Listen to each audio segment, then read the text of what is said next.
2, 3, 4. Prepárate un mate, un té, un café. Ya llega Charla con Sentido, un espacio para escuchar a los protagonistas del mercado.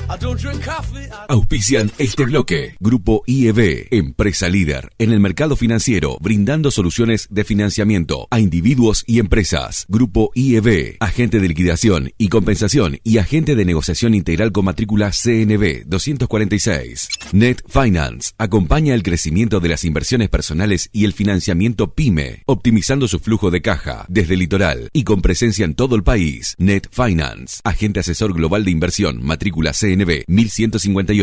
Transporte Goichik, brindando el servicio de transporte de media y larga distancia para cargas generales, paletizadas, bebidas y contenedores en todo el norte argentino y Buenos Aires. Transporte Goichik, Casa Central, Corrientes 41, Leandro en Alem, Misiones. Fontana Lubricentro, levanta la bandera de que mantener tu vehículo en condiciones pase a ser un disfrute. Buscamos tu auto, pero si lo traes, vas a disfrutar de una sala de espera con todas las comodidades para vos y tus chicos. Fontana Lubricentro, Libertad y Neuquén, Overa Misiones. En InView somos un equipo de expertos en mercados de capitales, tecnología y estrategia, dedicados a ofrecer las mejores herramientas, soluciones y productos de inversión. Invertí junto a tu asesor de confianza en InView. InView SAU, ALIC I número 205, ACDI número 121, ACD número 17/CNB. CAME es la Confederación Argentina de la Mediana Empresa, compuesta por entidades como cámaras de comercio, producción y también entidades superiores, tanto provinciales como regionales. Gracias a esta red, CAME tiene la posibilidad de recopilar gran cantidad de datos acerca del funcionamiento de la economía. Brinda un abanico muy grande de mediciones que van desde lo minorista pasando por la producción, comercio exterior, entre otras. Y la particularidad de uno de sus informes que ofrece, el Boletín Económico Mensual, es que mostró varios números positivos. ¿Cuántos meses hubo que esperar para dejar de ver caídas en el consumo? ¿Se trata de una tendencia consolidada o algo pasajero? Estas y otras preguntas nos las responde en este episodio Salvador Femenía, secretario de prensa de CAME. Salvador Femenía, contador de la UBA, además de secretario de prensa de CAME. Muchas gracias por acompañarnos en este espacio y nos gustaría mucho repasar también algunos resultados de este boletín económico mensual que emitió CAME hace pocos días, en el que arrojó varios números sorprendentes y que hacía mucho que no se veían. ¿Qué tal, Salvador? ¿Cómo está? ¿Qué tal? ¿Cómo están? ¿Cómo estás vos? Muy bien. Bueno, este reglamento lo hacemos mensualmente, en el primer lunes posterior al cierre de cada mes. Tuvimos la buena noticia para todos de que dio una comparación intermensual positiva del 7,4 y una interanual también positiva 2,9. Para nosotros fue sorpresa y no tanto, porque veníamos verificando en nuestros informes que la curva de caída era cada vez menor. Si tomamos los 4 meses contando septiembre para atrás, estábamos en una caída promedio interanual del 22,3% y ya en septiembre esa caída era del 5,2%. Estábamos seguros que con un poquito más de empuje podían darse estos números, ¿no? O por lo menos una meseta, que por ahora creemos que puede ser eso, un punto de partida. No hacemos proyecciones hacia futuro. Muy bien, está muy bien hecha esta aclaración porque bueno, también obviamente que estos números fueron tomados por algunas personalidades del oficialismo para, bueno, de alguna manera celebrar el éxito, digamos, del programa económico. Obviamente que si bien está esto relacionado con el ordenamiento macroeconómico, hablemos un poco también de dónde veníamos primeramente. Estamos hablando de números positivos por primera vez en 22 meses. Sí, este sería el mes 22, o sea, Sí. 21 meses para atrás habían sido negativos, y te agrego un dato más. De los últimos 27 meses tuvimos un solo positivo, que fue diciembre del 2022 por efecto de la fiesta. Claro, y de ahí en más todos los números fueron caídas. Sí, exactamente. Y después obviamente producto de las medidas económicas que se fueron tomando en el camino, bueno, digamos, esas cuestiones se fueron profundizando. Ahora, ¿en qué medida, porque siempre también en este espacio hablamos de esto, es válida la comparación interanual entre este año y el año anterior, Salvador, a su criterio? Mira, yo creo que es importante hacer la comparación anual, primero porque es para respetar la metodología de trabajo. Claro. Y para otra también porque uno hace un escenario, esto permite, más allá de la redacción de nuestro informe, permite, ensayar análisis y comparar, bueno, estamos comparando con tal mes del año pasado y qué pasaba en ese momento, y compararlo con la situación actual. Yo creo que a esta altura del partido, digamos, octubre contra octubre, casi culminando la gestión del gobierno anterior, yo creo que estamos comparando hoy dos escenarios que podemos tranquilamente denominar totalmente opuestos. Porque en octubre del 2023 teníamos un escenario donde el gobierno tiró toda la carne al asador para tratar de mantener el consumo, con resultados marginales cada vez menores. Octubre ya había sido, ya el mes anterior, después de las elecciones, había habido una devaluación del 20%, que ya afectó el consumo más de lo que estaba, o sea que el 2023 era un fin de una política. Y ahora estamos tratando de ponerle fin a un ciclo de caída por efecto de un ajuste muy fuerte. Yo creo que son dos escenarios distintos, vale la comparación, vale el análisis, pero también, te agrego algo más, sí. Nosotros veníamos viendo los últimos 4 meses que los crecimientos intermensuales iban increciendo. ¿No? Es decir, eran cada vez más mayores, digamos. Iguales, 0,5, 1, 1,5 y ahora tenemos 7,4. Y ese cálculo de la comparación intermensual es más puro porque es desestacionalizado, o sea, le sacamos todos los factores que pueden ser puntuales o de temporada, no, le sacamos todo eso para que sea genuino y comparable, ¿no? O sea que tenemos una curva de crecimiento en los intermensuales. Uno no puede evitar la tentación de tratar de hacer un poco de futurología. Ahora, en función de esta continuidad de estos números, ¿puede hablarse de una tendencia ya un poco más consolidada, dados esa continuidad y esa concatenación de meses con esos números? Con los motivos que nosotros exponemos en el informe, que más o menos básicamente son 4, estabilidad, Día de la Madre, mayores ofertas en el comercio de cercanía, mayor disponibilidad de crédito para consumir, yo diría que puede justificar estos números. Hacia adelante no sé qué puede pasar. Tengamos en cuenta que estamos con un positivo partiendo de niveles muy bajos y que puede haber un pequeño serrucho o no, ojalá que sea una tendencia, pero creo que tenemos que ser extremadamente prudentes, conociendo la dinámica de la pyme y de cómo se da el consumo, y creo que tenemos que ir verificándolo mes por mes. Perfecto. Hablando un poco entonces de esos 4 puntos desagregados, ¿no? Cuando hablamos de, Día de la Madre, algo netamente estacional, ¿no?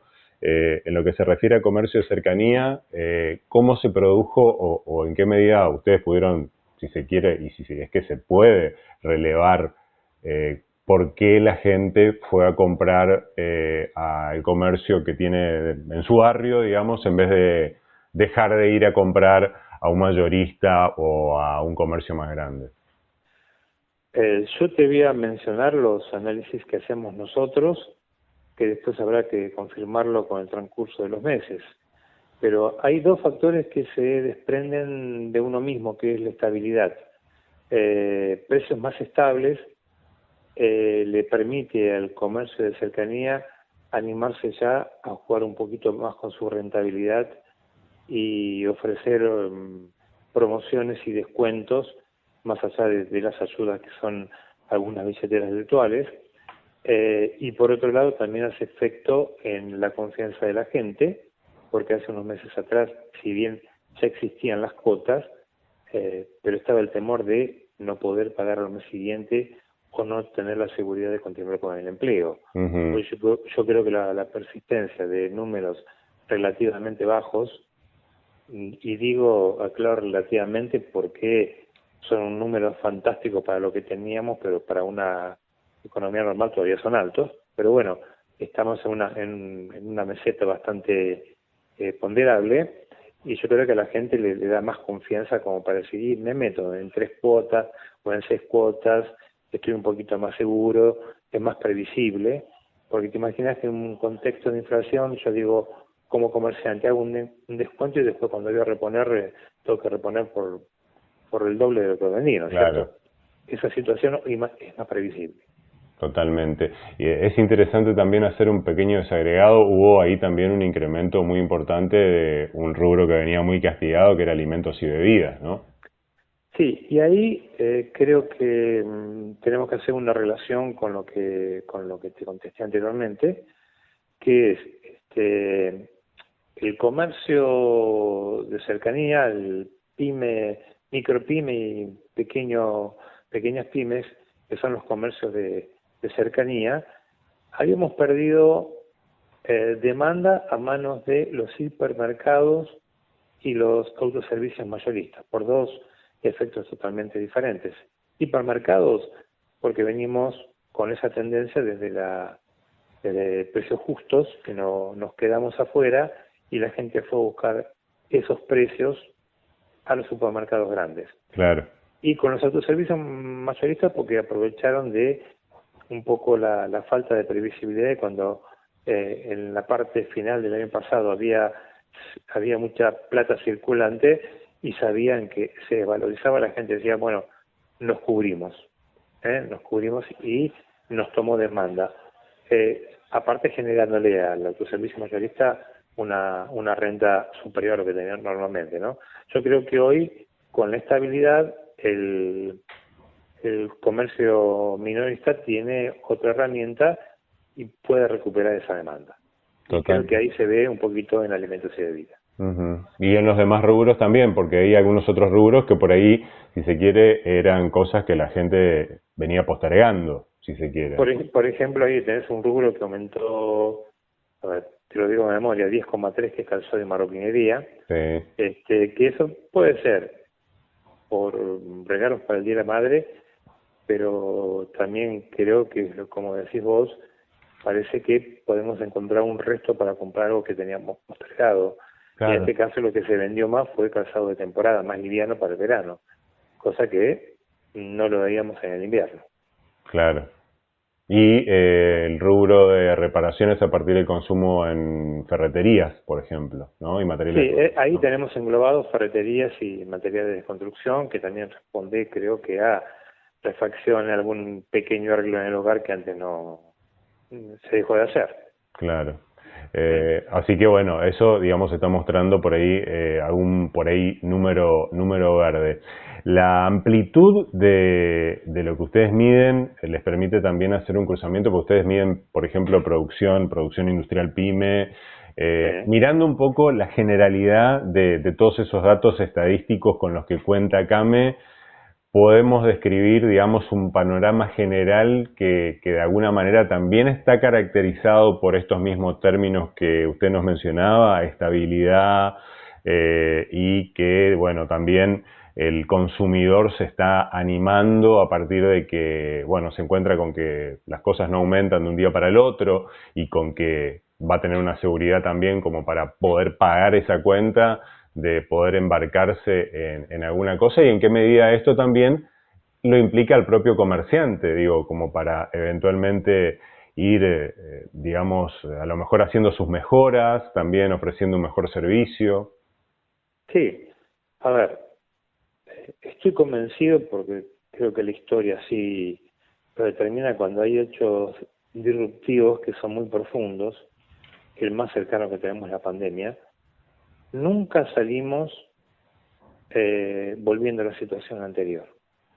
Acá creo que tenemos un cambio de hábitos en la manera de comprar, en la manera de conducirse del comerciante, del industrial también, porque evidentemente hay otro factor que se desprende de la estabilidad, es decir, aparecen cuestiones en la gestión que con la inflación y la cobertura siempre un poquito más que hace por términos de que hacia adelante de inflación, está despejado. Ante más estabilidad puede haber otros problemas. O enfocar la gestión de distinta manera en, a ver, para acá tenemos un costo que lo tenemos que eliminar, acá podemos achicar, acá podemos manejar el margen de distinta manera, y aparte te chocas con una cuestión que si bien aparentemente estamos en un escenario diferente, la gente no legitima cualquier precio. Claro. Con lo cual tenemos ahí un cambio de hábito por parte del consumidor. Perfecto. Eso también hace que el comerciante se tenga que adecuar obviamente a esta situación, ¿no? Y en qué medida el comercio y el pequeño y mediano empresario no se quedó abrochado, por ejemplo, al sobrestock, teniendo en cuenta de que, bueno, todo el mundo esperaba también una situación de por ejemplo, por mencionar algunas de esas cuestiones también que sobrevinieron con este nuevo gobierno, una disparada del dólar mucho mayor a la que finalmente ocurrió, y bueno, y por hoy estamos hablando también de un dólar sumamente deprimido y que prácticamente va bajando todos los días.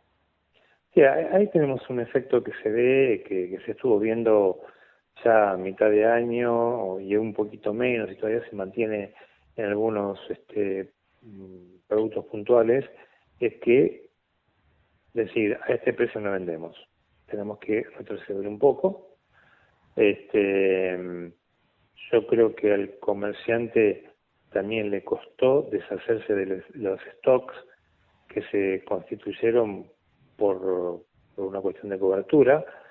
También eso afectó a la industria, claro, porque fabricó, la gente compró, se estoqueó y después siguió fabricando y no se lo vendía a nadie.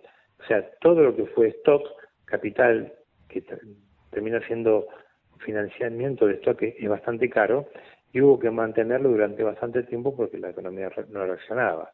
Entonces se agotaron en un tiempo mucho más largo de lo que uno estimaba, así como que todos teníamos el deseo que, bueno, son 3 o 4 o 5 meses de ajuste y salimos, y no fue así.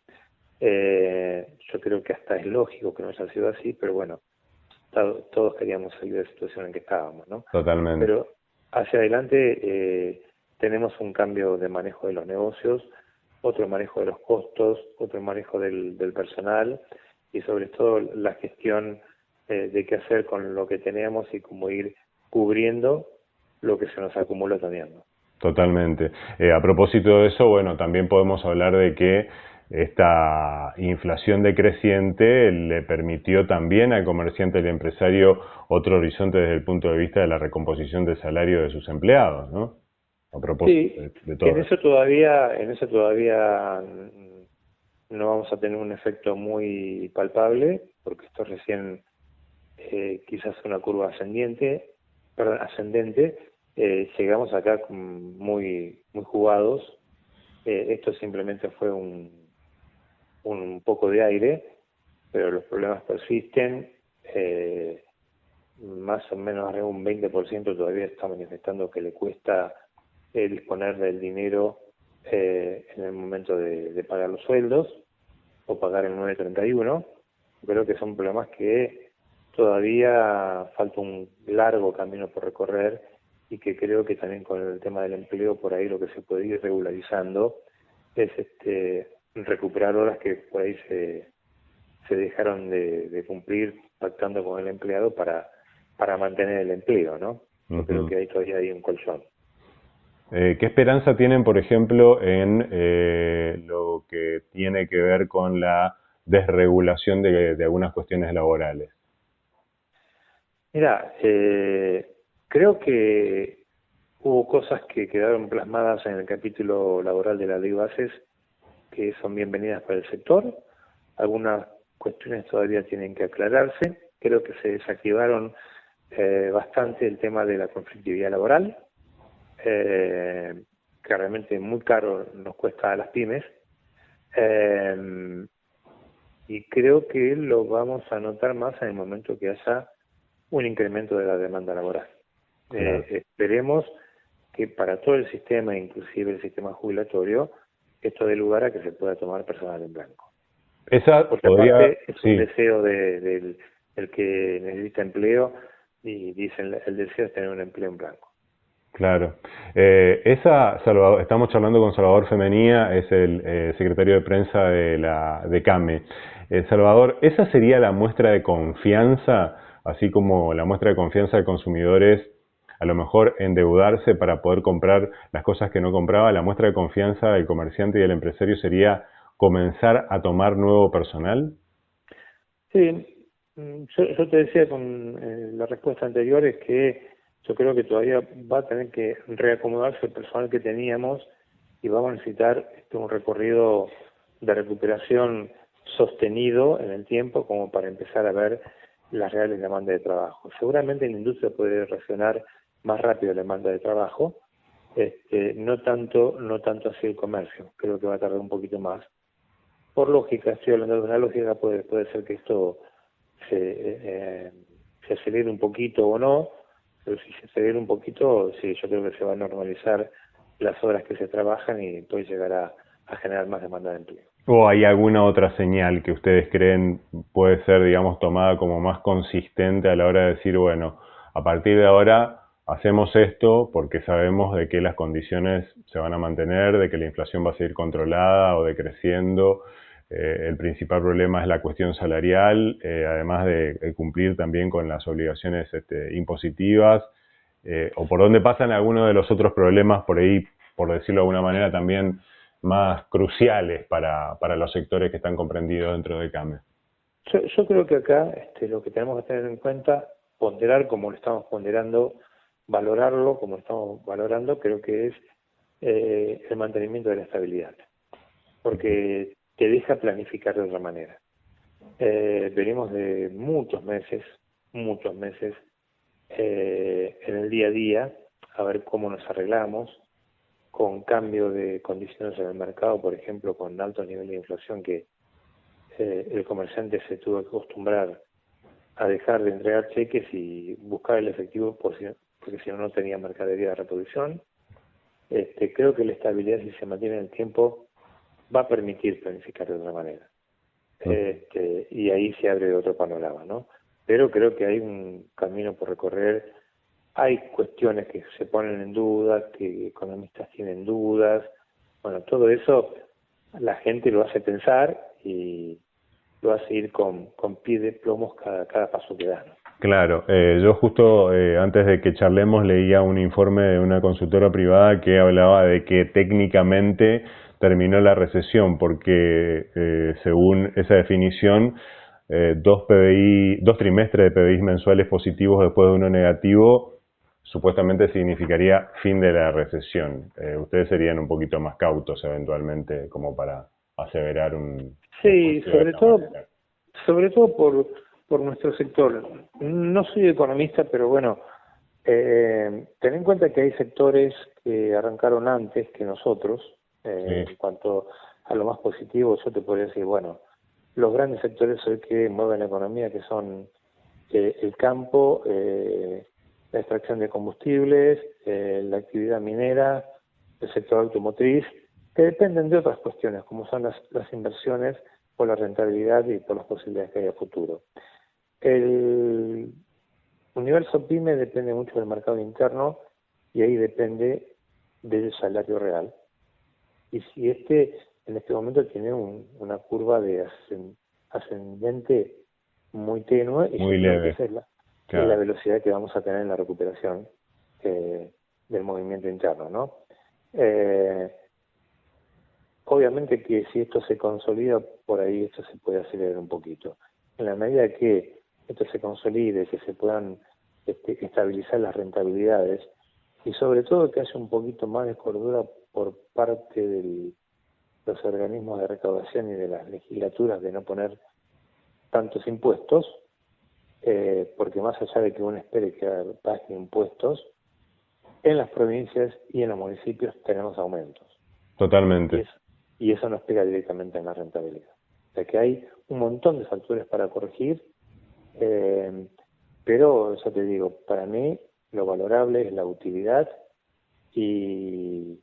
la estabilidad y que se mantenga en el tiempo. Claro, pero es muy interesante lo que usted dice porque, en definitiva, para el pequeño comerciante no todo es la macroeconomía. También están estas cuestiones de que le cobran, como señalaba usted bien, una tasa de ingreso de mercadería a su municipio o un adelanto a cuenta de ingresos brutos en una provincia, como es el caso de la que nosotros nos encontramos desarrollando actividades precisamente, ¿no? Y eso también los afecta. Una provincia muy mirada por ese régimen que tiene de antes de entrar a la provincia que poner ingresos brutos, ¿no? Yo creo que es muy nocivo esto. Creo que dentro de toda la presión tributaria, de toda la matriz tributaria, nación, provincias y municipios, el impuesto a los ingresos brutos es un impuesto que podemos calificar de nefasto, regresivo y nefasto, y que atenta mucho sobre la rentabilidad de los negocios. Hablando un poco de vuelta sobre algunas posibilidades de que puede llegar a otorgar cuestiones que tienen que ver con el nacional, y ya para ir redondeando, Salvador, agradeciendo mucho el tiempo que dispone para responder nuestras preguntas y compartir este momento. El RIGI-PYME, ¿qué expectativa tienen con esa posibilidad?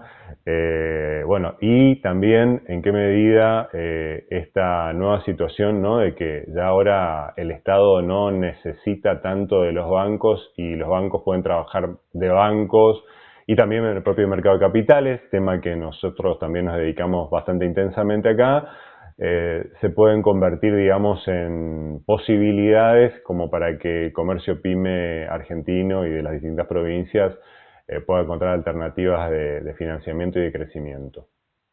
Bueno, a ver, conjeturando con que este plan económico redondee, que se mantenga en el tiempo, yo creo que respecto del crédito disponible, ya vamos a tener que empezar a hacer cálculos de rentabilidad y de negocios futuros para decir para qué tomó el crédito, ¿no? Claro. Por ahí en la industria está más claro, hay inversión, creo que hay necesidad de renovar capital de trabajo. En el comercio, en general, no es sujeto de crédito, salvo los créditos para capital de trabajo que son de corto recorrido, pero yo creo que el crédito disponible va a ser tomado en la medida que haya una proyección hacia adelante y que las utilidades realmente posibiliten el repago de esos créditos, ¿no? Creo que todo hay que mirar para adelante la proyección y las expectativas que uno puede llegar a tener. Respecto de lo que es el RIGI, bueno, nosotros desde CAME hace muchos años, si se quiere, estamos gestionando con los gobiernos que tengamos una ley PYME, porque creemos que tenemos que tener aspectos diferenciales o tratamientos diferenciales en lo que es el crédito, en lo que es lo laboral y en lo que es el tratamiento tributario. No tenemos la misma capacidad de pago que una gran empresa y no formamos precios como para poder cargarlos, ¿no? Así que necesitamos esos tres pilares. Hemos presentado nuestro proyecto de LIPYME, que está más o menos en sintonía con lo que había presentado la UIA también para las pymes. El gobierno ahora plantea un RIGI, yo creo que un RIGI para las pymes, para igualdar condiciones por lo menos desde el punto de vista de la inversión. Creemos que va a tener tratamiento. Lo que no podemos tener muy en claro todavía son los tiempos, porque son los tiempos del gobierno. Creo que está mirando cómo evoluciona la situación, pero creo que va a ser un elemento muy importante, porque va a tener un poco de aire fresco para la actividad pyme en cuanto más alivio por lo nuevo que genere. Totalmente. Estamos hablando de que ese RIGI adecuado para pymes debería estar más o menos en qué orden de inversión para el ingreso, digo, ya que es un poco una de las referencias que tiene el RIGI original. Mira, yo te diría que tenemos que estar hablando de $100.000 o $200.000 para arriba, como para cierto nivel de pyme. Yo creo que inclusive hay pymes que pueden hacer algún tipo de inversión todavía más pequeña, arriba una cifra puede ser más pequeña también, Pues hay que tener en cuenta que la inversión de PYME hay que tomarlo como sumatoria y no como capacidad individual, porque es baja, pero la sumatoria es muy grande. Somos más del 95% de todas las empresas del país. Exactamente, y una porción también importante de, bueno, si bien a lo mejor no en volumen ni tampoco en montos, pero un porcentaje bastante importante de las empresas exportadoras del país, porque justamente esa medición había salido hace relativamente poco tiempo. Salvador, para terminar, bueno, estuvimos hablando mucho de pymes, ahora hubo muchas que no sobrevivieron a toda esta situación, ¿no? Sí, hay muchas que no sobrevivieron, lamentablemente desaparecieron o pasaron a trabajar de otra manera, en forma informal, sí. Porque esto hay que decirlo, hay que reconocerlo.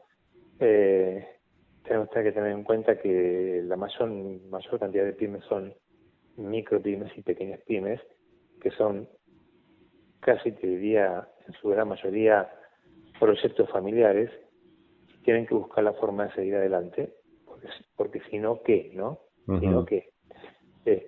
Así que algunas que podemos dar de desaparecidas pueden ser que estén no visibles, pero obviamente sí, han desaparecido. Lo que pasa es que el universo PYME, aún en las peores condiciones, vemos que se establecen nuevos comercios o pequeñas industrias. Hay una renovación siempre, no en la medida de las que cerraron, pero hubo algunos sectores que tenemos indicios que se expandieron inclusive, ¿no? El sector servicios es uno, porque aparte el sector que más crece la economía hoy en día es el sector servicios. Hay mucho emprendimiento por ese lado, pero evidentemente han quedado muchas en el camino, y eso es una mala noticia para el país, porque somos un país que tiene muy poco porcentaje de pymes por cada 1.000 habitantes. En lugar de crecer, estamos decreciendo, ¿no? O sea que tenemos que cambiar el escenario, porque sería un bien para todos, sobre todo para el empleo. Así que bueno, para terminar, la palabra o las dos palabras, digamos, a utilizar como para resumir un poco esta charla, o la frase, que se mantenga la estabilidad, ¿no? Que se mantenga la estabilidad, sí. Que se mantenga la estabilidad. Salvador, le agradecemos muchísimo por este tiempo. Gracias a ustedes, que tengan buena tarde.